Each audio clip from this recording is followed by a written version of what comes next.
Käykö? Noniin. Tervetuloa Lappi. Täällä on ilma täynnä proteiinia. Seikkailu on ollut nyt hurja.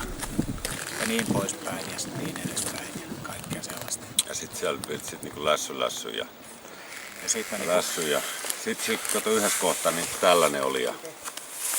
Mut se oli aika hyvä mun mielestä. Se oli aika hyvä. Mä tein ainakin semmoisen 25 metrin hypyn.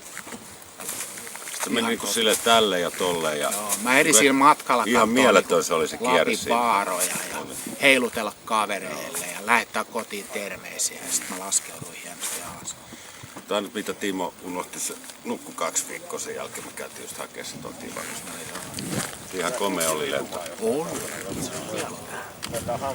Uni tuli hyvin. Uni tuli hyvin. Lappiin voi katsella sieltäkin. Niin, se siis Lappihan on siis, sehän on mielentila. Se on mielentila. Eihän se ole mikään niinku paikka. Se on meissä jokaisessa asuu Lappi. Jänkämies. Jänkämies. Suopunkisankari. Täällä on näreitä ja poron paska. Se on muuten totta. Kyllä. Muun muassa sitä. Muun muassa. Paljon muuta. Eikä siinä vielä kaikki. Ei siinä vielä kaikki. Järvi. Tuolta löytyy järvi. Siitä. Ja se on kaunis, niin kuin kaikki aina sanoo. Ja kohta me mennään ja päristellään tonne suohon.